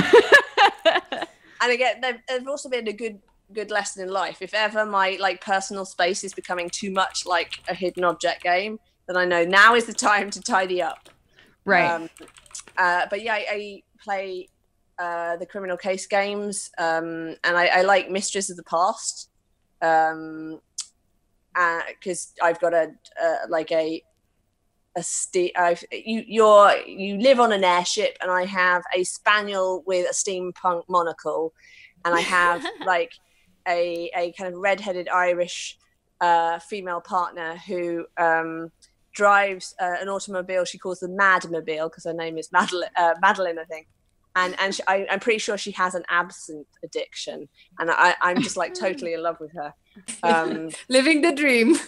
And it's very good for kind of little bursts and sharpening your mind. And I also I play Domination as well online, just on my iPad. That's sort of kind of strategy game by Big Huge, and that's pretty good. But yeah, I like games with small bursts. I guess the newest game I've been playing, which isn't new, is Prey. Prey's good. Prey's great. Yeah, and so I'm doing that, doing a lot of screaming at chairs and lamps and things like that, and it's very good for that. So yeah, that's about it for me. Awesome. Games that are coming out soon in the near future. We have episode 3 of The Council, if anyone plays The Council. Hell yes. Yay, Brooke! Where have you been? That game is a beautiful nightmare. I can't wait for part 3. Same. I don't know. I remember John telling me, he's like, don't play this. He's just like, don't play this. Like, I'm like, so many things about it are intriguing. There's just there's spatterings of nonsense inside of a game that's like really interesting. I have to keep playing it. Same. I feel like that kind of feeling when you buy something and you just need that validation from other people because you've put too many hours in it or you've spent too much money on it. All you want to do is for somebody to come along and tell you, you made the right choice. It's okay. It's okay. Other people are doing it too. So thank you, Brooke, for giving me that. Thank you. I appreciate that. The Council episode 3 comes out on July 24th. So that's going to be something that I'm hopefully going to be playing in the near future. Let's see what else is coming out. Mega Man X Legacy Collection 1 and 2 coming out on July 24th for PS4, Xbox One, Switch, and PC. I've heard they went back to a different naming scheme they used to use like Guns N' Roses naming schemes for some of their like levels and boss battles or whatever. Now they're actually taking it back. They're rolling it back, and they're like, nah, we're just gonna go with the old naming scheme. I don't know why that was news, but right. Why not? Anybody like a huge fan of Mega Man? No, honestly, not really. I played it, but I was never like in love with Mega Man, you know? Yeah, I totally feel that. No Man's Sky, huge update, which I believe they're calling Next, which will be free for players. No Man's Sky. Yeah, I'm typing this out as I talk about it. Huge update. I imagine a lot of it's just going to be features that were promised and not delivered when the game first launched. Zing. But it coincides with their release on Xbox One. And the biggest addition, of course, is going to be multiplayer for No Man's Sky. So I guess you and a friend can cry together about all the things and expectations and hopes and dreams that you had for this game and got suckered into and it might be better with a friend. I don't know. Misery loves company. No Man's Sky. I'm totally never going to be the face for their PR right now. They're just throwing darts at the screen. I really wanted to like that game. I know I'm not alone in that. I loved the idea. I loved everything they were telling me. It's like ordering this amazing pizza and the guy shows up at the door and opens the box and it's in plastic. I'm just kidding. Pretty much. Sorry. No, you're fine. I had to go for it. You're fine. Yeah. So that's the thing. Yeah. What else? Oh, Enter the Gungeon expansion. What? Yeah, Octo is very excited about that. I never really... Gungeon felt a little too simple. I'm not saying easy at all. I'm actually like kind of terrible at it, but like it just felt a little too simplistic for me as a game. I just wanted there to be more going on in it. So yeah. I don't know, maybe this will help. I don't know. Well, the expansion for this was announced back in August of 2017, and so we're finally getting it now. Should be available July 19th, and hopefully it makes it maybe a little bit better. All right, what else? Going through all my notes here. Sorry, I can't do everything on the fly. I am not my husband. Banner Saga 3. I know we kind of touched on this a little bit last week, but the date is nearing July 24th for Banner Saga 3. I was so hyped because I actually found out that, I mean, in a weird, I know this might sound a little morbid or uncomfortable, but John had backed the Banner Saga 3. And so I got a contact email, kind of like you do from like Kickstarter, basically saying fill out this form so you can get your copy of the game. And I was just like, oh, that's cool. Now I get a copy of Banner Saga 3. At the same time, I also got sent a press key, so I probably do need to play it prior to launch to have an opinion about it. People have been asking me whether or not I might go into gaming critique and maybe... I don't know, revisit the WTF Is series, which I was a part of for a couple. We used to call them Wife TF Is for those. Because there were some games that John didn't really get around to playing a lot of, or there were games that had some multiplayer elements, so I would cover those with him. And goodness knows I trashed Warframe once upon a time, so that's my career as a gaming critic over. Yeah, I'm looking forward to Banner Saga 3. I always think it has such great music, such amazing art style. Yeah. So looking forward to that. I'm excited July 24th. for that too. Excellent. I'd love to see you take that WTF series back up. I really like it.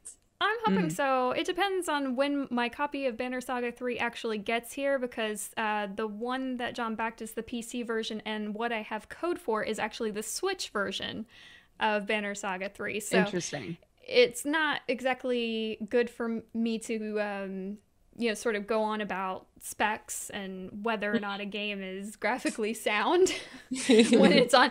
It's like, oh, it plays so well on my Switch. Well, that's because it was made with the minimum Switch requirements, not because, But yeah, I'll be able to talk about it on Switch as well, which is kind of a bonus, really. There is Far Cry 5 has the Lost on Mars DLC now available, so that is something if you happen to enjoy playing Far Cry games. Far Cry 5 is a bit of touch and go for me because I'm just like, where are all my towers? This isn't a Far Cry game. True, there are no towers in Far Cry 5. Well, there are towers, but it's not the same one. mechanic. It's a joke. Oh. Yeah, but I did work on Far Cry 5, so it's always weird. I'm like, that's right. It's still going on. It's weird to like It's happening without me. Yeah, I'm like, it is happening without me. But it's cool. It's cool to see it still running and still releasing content. Sea of Thieves Cursed Sales DLC is coming out July 31st. Do we know what that even is yet?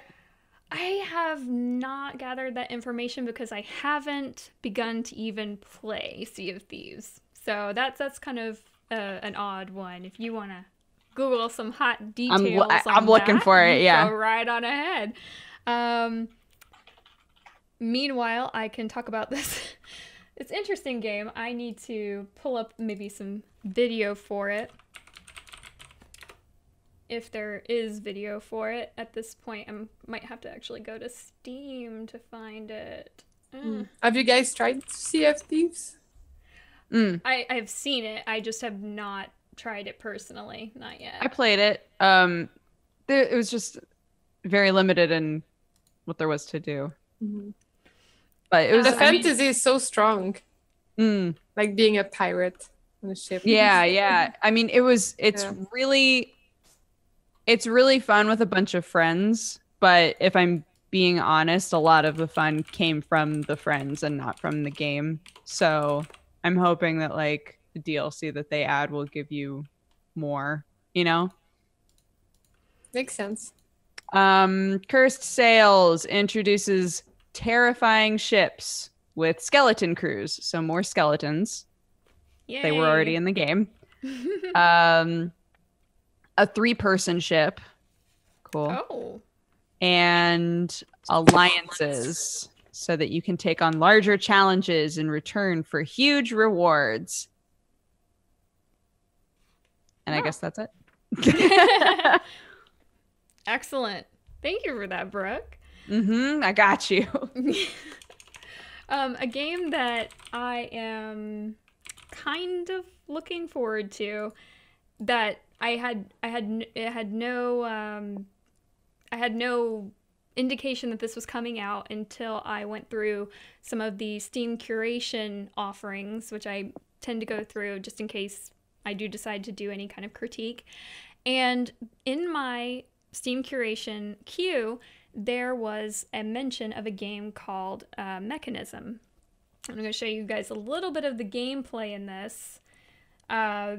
This is a game that was pitched to me in the following way. I actually have the developers, this was all done by one guy. Okay. I have the developer's pitch that's included when they offer you a key in Steam Curator. Hi, my name is Alex, and here's my solo indie game project, Mechanism. No, really, everything in this game is made by myself. It's an adventure game about cute robot that finds himself to be the only survivor in the steampunk world infected by this strange disease. Why should you find out that that's interesting? Because it's not a trash game. It was made as a piece of art and inspired by mushrooms that I tried in Amsterdam and also by David Lynch movies. Try it and give me your feedback. What a good pitch. I love that pitch. I love everything about the pitch. And bonus, the game actually looks pretty cute. I mean, it's really cute. It's like you're Wall-E or something, and you're wandering around.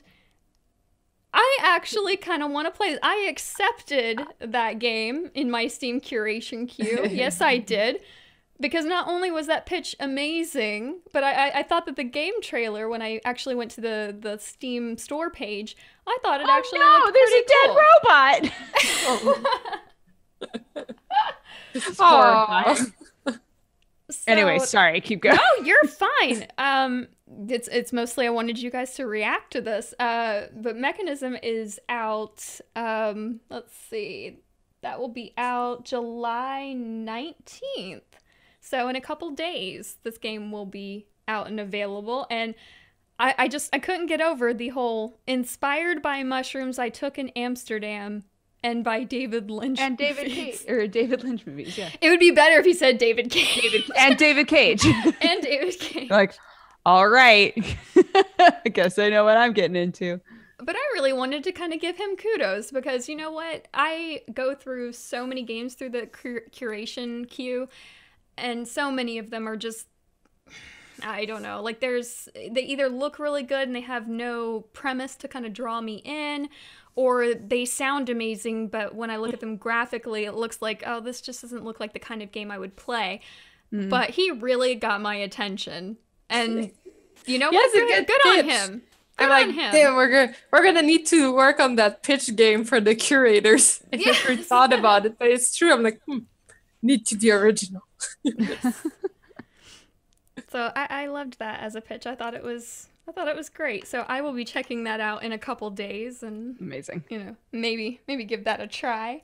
So that's kind of it for the releases that I had kind of like just written down. Is there anything that you guys are looking forward to playing in like the upcoming days, weeks, for our guests, even months, because you won't be here to talk about it later? Banner Saga for me, but Don't Starve Hamlet for me, which is out, I think, in December. I'll have to start. I think I'll have to start playing it on Steam. I think because I don't think it's out on the iOS in December.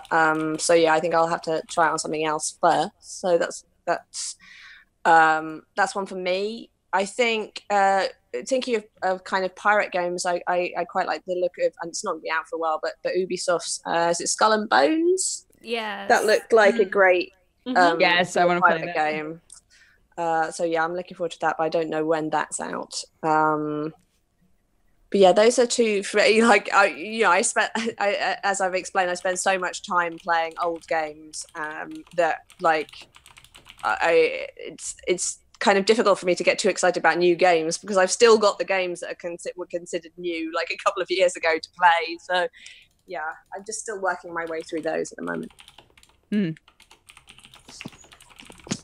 How about you, Jen? For me, anything interesting? I think you're muted. Oh, am I? Yep. Unmuted now. There you are. Okay. Hi. Yay. Anything in particular that you're looking forward to, Jen? Overcooked 2. Yeah. I said it earlier, but I think about it often. I'm really excited to like cut tomatoes, boil potatoes, and scream at people about washing dishes. It's the dream, really. Yeah, really. Very, very, very much. That's pretty much it for me, yeah. No worries. Let's see.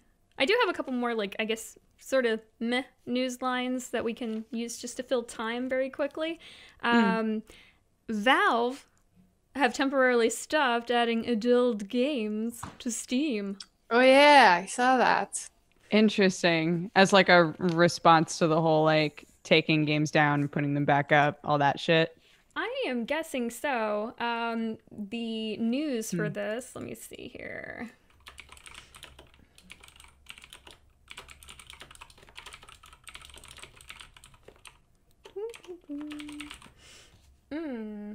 Oh yeah, so they are settling on a new watered down content policy. Okay. That's interesting. I mean, keep in mind that I think what I want to say is that one of the first sort of adult games, I guess if you can consider, was when Huniepop showed up. Right. I remember playing that game. I loved watching people playing that game. I don't know. I watched a lot of YouTube videos of people playing it because I thought it was like, I didn't really want to play it, but I wanted to see people's reactions playing. The game was oddly fun to play, to be honest. Yeah, it was. Fair enough. I forced John to play it, and I think that's actually one of my highest viewed I videos. did watch that one. I think it probably has like 1 million views by now, and it seems so weird, but it does. I did watch your video of that. I was like, this is the one. So this kind of came down, let's see. They used to allow controversial content so long as it wasn't illegal. One visual novel developer claims the moderation is not over. Shining Song Star Nova creator Love in Space said on Twitter that its title was being withheld from Steam until it satisfied new requirements. So their game is just not even making it through right now. They're working on new features to give people more control over the content that they see, and that specific game, Shining Song Star Nova, is part of that. So I'm not sure how graphic, or maybe it presents that possibly these characters might be underage or something. I don't actually know a lot about that specific game, but I do think that Valve actually kind of taking a bit of a stand and saying, you know, some of these games on here, we might want to think twice about offering them on the platform. At least maybe age gate it better, perhaps. It's more consideration than they normally give games. If they could like give a lot of attention and consideration to all games, that would be amazing. But it would be. I just want them to do something about the new releases page. That would be great. It's literally single-handedly what killed our releases section that we used to have on the show, because every time you look at the new release page, it's developers taking down their games, putting them back up a week later just because they know that they're going to be on the new release page. And it's like, your game isn't new. It came out on early access like 3 years ago, and nobody cared then and no one cares now. Move along. It's like, I hate to be like that about anything that someone created.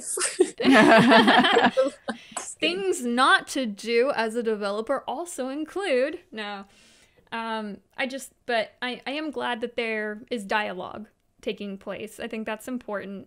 But it is interesting to see that this specific game has been targeted, whereas I could probably name at least 5 games that I thought would have been questionable for Valve to have actively like promoted on their platform.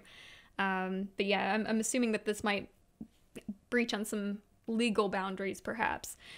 And also, if we could get some sort of quality control over reskins of games, basically people stealing games, passing them off as their own, that would also be great. But, you know, it's a wish list of things. Remember reading that there was a survey that was done recently. This is a different topic.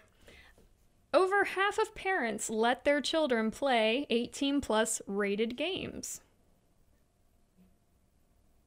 Does this surprise anybody? We knew that, but but now there's quantifiable data that says that it's happening. Do we feel bad about this? I mean, does this go back to the conversation of parents don't actually look at age restrictions on games? Or are they consciously going like that? So right, or are they like, whatever, kill a guy, I don't care. So I don't know. I'd like to have that stats for movie. yeah. Well, I mean, maybe not for 18+, maybe for like 16+, you know, like just more violent movies. So this particular survey went out. They surveyed more than 2,000 parents on their platform. The platform parents. is is childcare.co.uk, just for your information. And they found that more than half of parents allow their children to play video games for over 18s without supervision or knowledge of the game beforehand. So there you go. That's the differentiation there. I am so shocked that parents would admit that. Like, oof. Of course I don't do this. Also covered in the survey, more than 4/5, so 86% of parents admitted that they don't follow age restrictions on video games, compared to that 23% who said they didn't follow age restrictions on films. So games versus films is kind of a, I don't know, it's a strange area to be in, because some games are very much like films. We have some walking simulators that basically kind of seem like a more of a cinematic experience. I feel like video games are sort of in the in-between between how perception-wise between cartoons and film, right? Like, people know a lot about movies. They know that there are movies where some really like untoward things happen, right? And at the same time, there are extremely adult cartoons, but a lot of older people don't acknowledge cartoons as potentially having adult content, right? And I think games are like, video games are kind of in the middle there where it's like, well, I know that there's games where like they dress up like an army man and they shoot people. Like that's as bad as it gets, right? It's like, why is that parent from Queens? I want to know that. I'm just kidding. Nearly in the same survey, nearly half the parents have notably seen a negative change in their child's behavior since playing games aimed at adults. And 22% of the respondents said their kids now understand and use negative or offensive language since playing the video games. Okay, that second part I get. Because you're suddenly being exposed to like adults who are like, you know, reacting strongly to video games, to put it really nicely. But like the first part to me is like, it's like a recurring theme in video games that's always a little bit irritating. Like, how does that compare to movies again? Like, are your kids also like more aggressive after watching movies? How about playing sports? Are they more aggressive after playing soccer? Like, or watching the news? Or watching the news? I don't know. Like, to me, it's like, it's so out of the blue and out of like context when you put it in perspective with other things. Like, are they more aggressive after they play on their iPad? I don't know. I mean, if they are, they break the iPad. Yeah. Nearly 3/4 of respondents were mothers, and those surveyed were parents of children from the ages of 5 through 16. 53% were boys and 47% were girls. Now, here's the thing. Pay attention to this stat, because this one kind of got me. More than 4/5, so 86% of parents don't believe that games will impact their child's behavior or outlook on life. They had all these other things to say about, oh, well, negative. But 86% believe that games have no effect on their outlook on life. That's crazy. Or their behavior overall. So that seemed a bit weird to me. But yet, 48% fear that their child is addicted to video games. It's crazy because for me, the outlook on life question about games, like to me, I feel video games have positively affected my outlook on life. That's like I formed relationship with people via video games, especially when I was young and shy. So it's so weird that someone would say no. Well, I'm sure someone who's like never played games or like been part of a community, it's like, of course you don't know, or you haven't read up about it. But yeah. Like I would also expect some like more like, oh, I'm sure it's negative. Like they just think it doesn't do anything. Like, What about reading a book? But I think maybe that's also tied again to like sort of the perception that games don't have anything to offer, good or bad, you know? Yeah. So I think that I know being a parent, having a 15-year-old, and I can say this, I am responsible in the fact that I, yes, allow my son to play GTA 5. And I shouldn't. There's full nudity in those strip clubs. But you know why I allow him to play it is because we've had dialogue about this whole thing. Right. Lots of his friends play it. And the majority of actually what he does in GTA is just driving around and customizing cars and picking up different cars because he has Asperger's, and that is what he likes to do in games. He doesn't play the game for, and I know this is going to be crushing to hear for someone like Rhianna, he doesn't care about the narrative. in that particular game. In that particular game, he does not care about the narrative.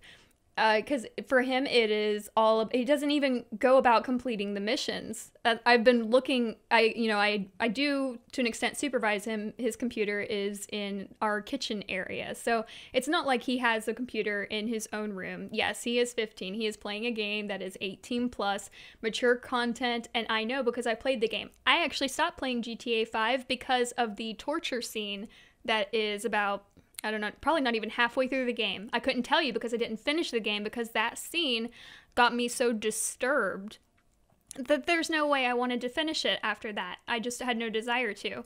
And so why would I want to subject my own child to that? Well, because he's actually not going to experience it. Because we've had conversations about the reasons why he wanted to play the game in the first place.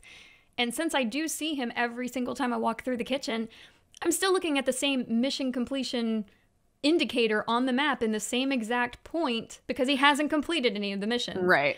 And I do, of course, have like Steam parental controls on his Steam account, and I do authorize what games he does and does not play.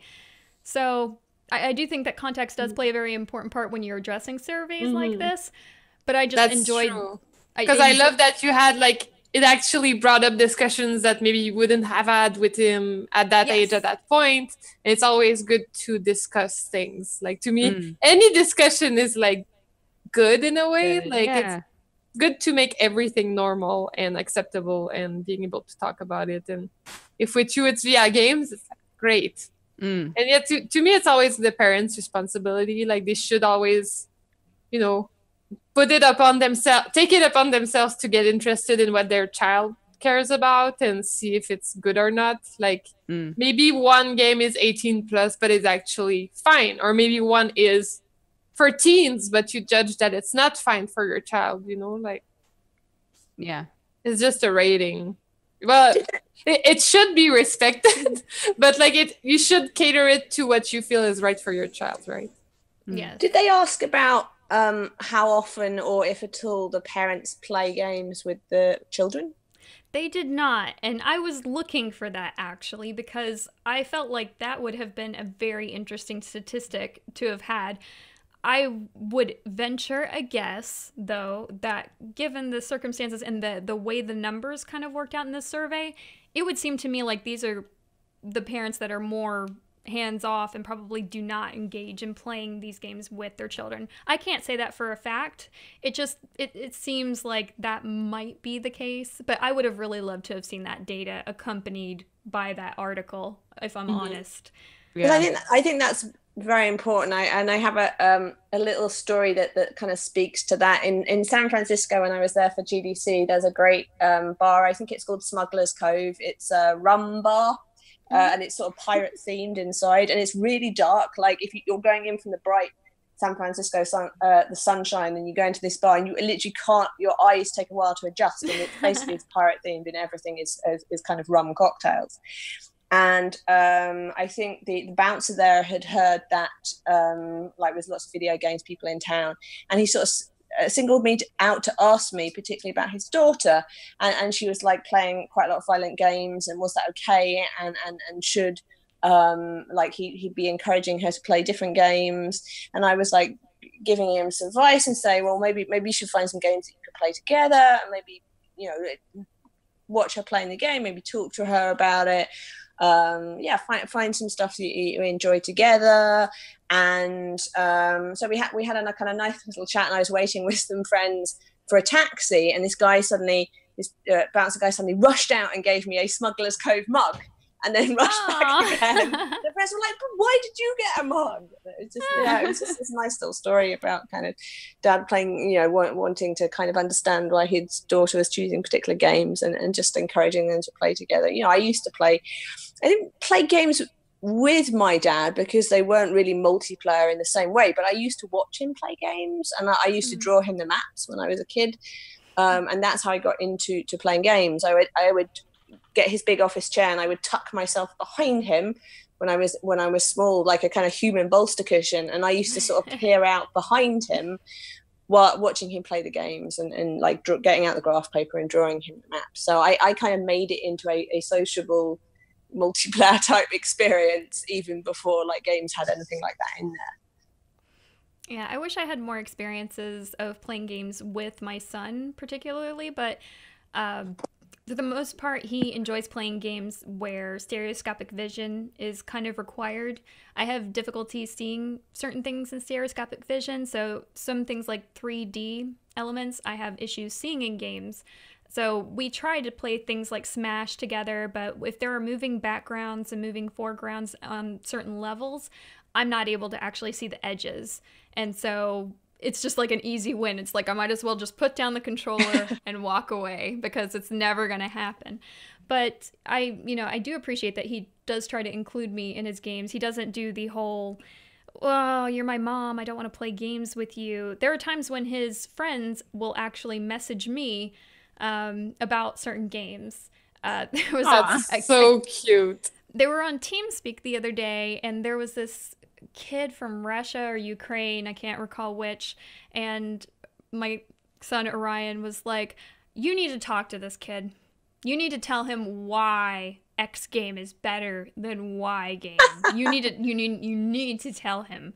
It's like, because I know you've told me. You have to tell him. And so I'm literally putting on this headset, talking to this 13-year-old kid and being like, I love it. But I'm like, he includes me in those conversations, and I think that that's great. I think that gaming can really bring parents and their children together in a very unique way. Just the same way with how games can bring other people from totally different countries together in the same way. I think social interaction on any level is important, and even though it seems like this day and age our children aren't engaging enough or as much socially with each other, gaming provides them that capability. It gives them that outlet and allows those personalities to come together, and they are the future. We're just letting them play 18+ games so that way they can feel the realism, right? I mean, you're right. They are engaging. They're just engaging in a different way. And, we used to say, "Oh, why don't they go outside?" And it's like, because they're going to other worlds. They're going into space. They're kind of building cities and manning armies. And you want them to go outside. Outside's boring. Like inside on computers and games. That's where the interesting stuff is happening. And I think it's only when you get to know the games that your kid is into and find games that you like, do you understand that they're going to all these amazing places and they are being sociable, and that's why I think it's really important for parents to not only look at the age rating, but understand what that's going to mean in the context of a game. Because I think parents have an idea of what it means in context of a movie, and probably a good idea, but not so much when it comes to games. Like what does that mean content-wise? What is my kid likely to experience? I mean, because you work in games, we understand it, but not every parent does. And so, I think it's important for parents to come to understand game content and find games that they like and play with their kids. I think it can be a wonderful experience. I agree, especially we have got a new mom, Brooke. What do you think? I'm curious to know your take before we wrap up here. On just like interacting with your child? Well, I mean, I'm just asking if she was born with a controller in her hand, or what do you think that your approach to your child and video games will be? Do you think that there is room for, I don't know, for that to be a healthy thing from a smaller, younger age, I guess?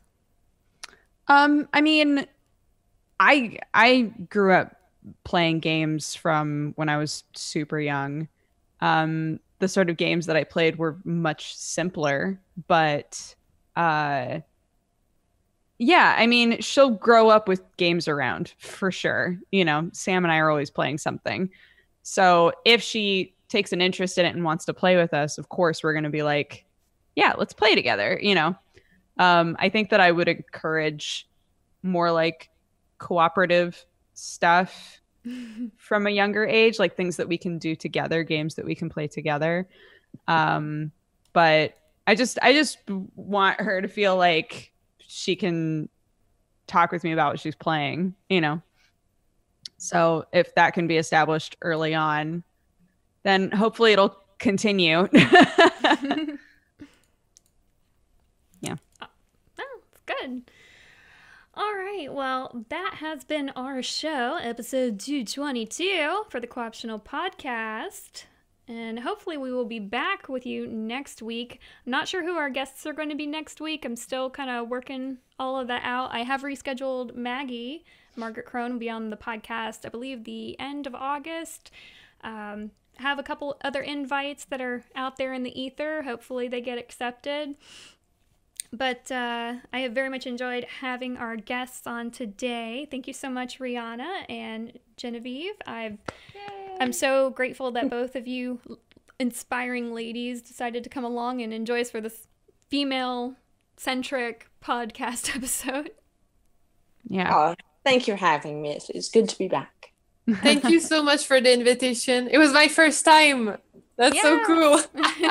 You guys are awesome. I was watching this show like a long time ago, so that's a really cool, like, you know, when I went from not being a streamer to like being on the show, it's pretty crazy journey. But so thank you so much, and thank you for continuing the podcast. It's really cool to follow along how the channel evolves and seems to be headed in a really positive direction. So congrats. Thank you. I'm hoping, I'm trying to do the best I can, and everybody's being super supportive, and I'm so grateful. If you guys are watching this archive on our YouTube channel, it'll be up in 2 days anyway on youtube.com/cynicalbrit. Leave us a comment down in the comment section below. Let us know what games you guys are looking forward to for the end of this month or even in August. And also let Jen know what you guys think about Death Garden. Keep in mind, we are not sponsored. I do want to put that out there. We were not sponsored to show any of the Death Garden footage. I just wanted you guys to be able to see what it is that Jen has been working on with her team over at Behavior. And yeah, so that's about it. Thank you guys again so much for tuning in, and we will see you next time here on twitch.tv/TotalBiscuit for the next episode of the Cool Optional Podcast next Tuesday at 3 p.m. Eastern Time. I have been Genna Bain. This has been Brooke. That's been Other Jen, and that's been Rhianna. Yay! It's like the Brady Bunch. It's like, where is everybody? Thank you guys so much for watching. We'll see you next time. Bye-bye. Bye.